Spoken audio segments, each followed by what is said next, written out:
see if Dimaga can seal the deal here. Game 1, yep. That actually was probably one of the longer ZVZs I've ever casted. And definitely one of the weirdest. I mean, players doing completely wacky different stuff. All right, guys, so down here as the blue Zerg, it is going to be the Chinese player ToodMing. Give him a cheer, guys.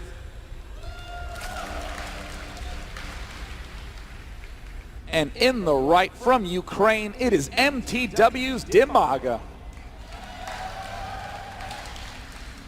Dimaga definitely the well-known player here, so a lot of people obviously cheering for him. ToodMing, though, I got to say, is performing very, very well in this tournament thus far.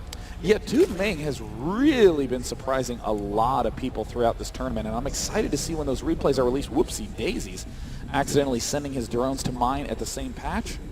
And it looks like ToodMing has a 9 pool in store for us, so not only an unusual overall style, but also a very unusual opening. Now, I mean, I always bring this up, but sometimes you got to factor in really the state of the mind of the player. Do you think he might be doing this because he might be a little bit upset about that last game? There might be a little bit of tilt involved in ToodMing's decision to go for the spawning pool, but I do think Dimaga will go for the expected hatch first. And interestingly, Dimaga is not going to be scouting on this map. I less think it's because he's trying to just predict in advance what his opponent's going to be doing, and more so that he's just thinking to himself, well, the distances are so big that even if I do spot a 10 pool, I'll know how to handle it. And we see Dimaga probably going to be going for, wow, a 16 hatch, even a little bit later. We saw Sin defend against a 9 pool pretty easily, but that was a 1 drone pool, or excuse me, the pool was a little bit earlier than that. So I don't know, man. This is going to be pretty hard for Dimaga to hold off, but he can use the drones. There's the extractor. Still no pool, and 6 lings are actually just now, 8 lings are just now popping out of their eggs. I think these lings are going to be about halfway across the map when Dimaga starts his spawning pool. And there we go. It's going down. And the lings have been spotted there, so he knows that they are coming. How is he going to deal with this? Canceling actually the Vespene Geyser, yeah, and also the hatchery. So he's going to rely on these drones right now to defend. And it looks like ToodMing, wow, does ToodMing really want to try to put a spine down? Really, is that really what he wants to do? That's going to be a little bit bold, but it might be the right play. I mean, the drones will be distracted. The Zerglings just do the ring around the rosy. Yes, the minerals for it. Here come all of the drones, and there's the spine crawler in a great position. It's going to really take out some of these surface areas. The drones can really hit it. If that finishes, it's going to be exceptionally hard for Dimaga. Oh, no, he can actually get all around it except for the top side, and it does go down, not canceled, so he will lose that drone. That is a huge loss right there for ToodMing, the fact that he was unable to cancel that. Now you see the queen coming out. It looks like Dimaga has yet to lose a drone. There's the first drone loss, but look at this amazing play. A single drone has fallen for Dimaga. Now, Dimaga is pulling all of the low HP drones back. This is just some incredible play here. He has not lost any more drones, and he is going to chase out those lings. Dimaga just defending that so well. And this is something that we see from those veteran players like Sin, like Dimaga, just being able to really play under pressure so calmly. The one advantage, again, that we see ToodMing has with the 9 pool is the super early queen can easily begin getting those larva injects. We're going to see ToodMing start to pull a little bit ahead in that food count. As we can see, the drone count has just evened up. Dimaga has just now begun mining gas and is building this spine crawler and continuing to just worry a little bit about defending his own front.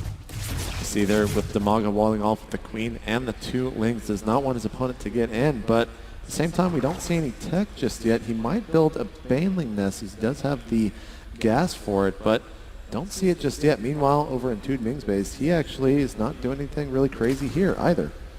He's going to go ahead and get himself the spawning pool, and as you predicted, JP, that baneling nest has been thrown down. For Dimaga, I anticipate he'll build a couple banelings, move down to expand, and likely wait a good amount of time before investing in that Zergling speed upgrade. Makes a lot of sense that Dimaga started to expand, and he will likely not try to abandon that plan, even though it's been heavily delayed at this point. Now, we really got to see what ToodMing is up to. He does have, well, there's the baneling nest going down, so he will be going banelings as well. It's really going to come down to who's going to be the offensive and the defensive baneling player here. I really think, like you were saying, Dimaga will play the defensive baneling as you see him getting speed, and ToodMing might go for a big attack here. I mean, ToodMing, I think, might be convinced that he has to be a little more aggressive than he actually does. Dimaga, interestingly, getting a second extractor. I mean, Dimaga may go for a 1 base fast layer and begin getting infestors right away. but it's honestly quite unusual to see two geysers this early if you're not going for a fast layer. See, one of the Lings trying to get it will be denied, or at least denied entry into that main base, as it does get the queen off creep. If the Lings can get in there, speed is very close to being finished. You could get the surround on that. At the same time, we have two Banelings up here at the top of the ramp, and we see a ton of Banelings being morphed in here for ToodMing. Oh, and it looks like that one creep tumor will be forced to be canceled. Dimaga's begun to stockpile a lot of gas, now has enough for the layer, and he is going to be going for the ultra-fast layer, but ToodMing getting ready to move in. Dimaga. Does ToodMing know about the Baneling nest? He doesn't know about the nest, but he may have seen those Banelings, and more Banelings is going to be the answer from ToodMing. Wow, and we see him moving in 2 by 2 here as the Banelings march forward, Sean. Will they make it up this ramp? Oh, he cancels out Dimaga's Baneling. No. And it looks like... Oh, wow. Dimaga actually nullifying that attack, but he's not done yet. Here comes 2 more Banelings. Will they get denied? Oh, well, he took no, out the spine crawler's down. That's huge. Now it looks like the Zerglings are starting to stream in one at a time, and now we have a full 5 in the main base. We see more Zerglings are coming for ToodMing, who has not even pulled anything out of gas. Really wants to commit to this play. Another Baneling. This could be huge if he manages to land a hit on these Zerglings, but for now it looks like he's going straight. Oh, and he gets in. Ooh, a ton of those drones are very, very low. He also sees the fact that I think that the lair finished, and what is Dimaga be going? He might just add down a Spire. He does have the gas for it, but he's also got to be careful because here comes another attack from ToodMing, warping in a handful of Banelings himself. Would love to get one more big hit on all of those drones. And he's getting so close there. He could have killed so many of those Lings. Oh, one of them actually being sacrificed. Oh, and he splits the Banelings at the very last second. But they're still alive, Sean. The Spire has been started for Dimaga. Here comes some more Banelings. Oh, wow. A big hit for ToodMing. But ToodMing is not getting any drones at all. He is essentially all in. He is committing to this attack. We're seeing that Spire get ever closer. Are you really going to expand now? That is very brave. It's time to expand. Doing it. Well, I mean, maybe he feels comfortable. We see that he doesn't really have too many Lings to work with. 2 Banelings will try to make their way up the ramp. But, oh, he gets a pretty big explode. But Dimaga will have the Spire up pretty soon. And ToodMing, I'm not sure will have enough to defend against that, but he does have a huge amount of Lings and soon-to-be Banelings here right outside of Dimaga's natural. I don't like this play to go for the Spire. Oh, he gets a huge amount, Sean. And this can be big. This could be very big if he manages to land the key blow that he needs. There he goes as we see the Lings being split off onto the Banelings of Dimaga. But just so many of these Lings and Banelings for Dimaga. I'm not sure if ToodMing's going to be able to do anything here. Oh no, you Spine Crawler, get there. Hurry up, Spine. What is happening with the pathfinding? And it looks like the Banelings. Oh no, oh no, oh no. Oh, the Queen falls. Gets poked. The Queen did fall, and now a single Mutalisk being produced by Dimaga. Brilliantly enough, ToodMing's play, this aggressive Baneling play, forces Dimaga to make Banelings, eating into Dimaga's gas count. It means that the aggression from ToodMing is preventing any Mutalisk threat from being much of a potent one. Dimaga needs to accumulate a lot of Mutalisks, and he is revealing the Mutalisks. I don't know if I like this play or not. What do you actually think about that? Do you think it'll actually force a big response from ToodMing? Well, I mean, we will have to wait and see. He does have 2 Queens back at base, and that's really all he can afford right now in terms of defense. He might use these Mutas to focus down and single target these Banelings of ToodMing. It looks like, he hits a lot of them there with the glaive. And these Banelings really need to connect to these Lings, but he does not have any. Here come 2 more. Oh, and he connects there.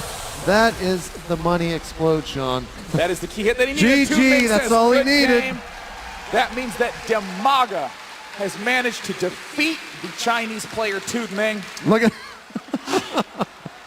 oh, Dimaga, what a baller. Dimaga, wow. What a baller. He's deeply upset by that win. And there's the smile, there's the smirk from Dimaga. He will advance tomorrow to play against Naniwa in I think probably going to be one of the biggest ZVPs of the entire tournament. Yeah, we have some sick matches tomorrow. We've got Dimaga versus Naniwa. We've got Select versus Sin. And, I mean, if it can't get better than that, we got MVP versus Nestea in the upper finals. Like, insane. There's Dimaga, guys. Dimaga, come up. You can come on a little Dimaga, bit. Come on, don't be shy, Dimaga. There you go, guys. Give him a big round of applause. Congratulations. For Dimaga. Congratulations, Dimaga.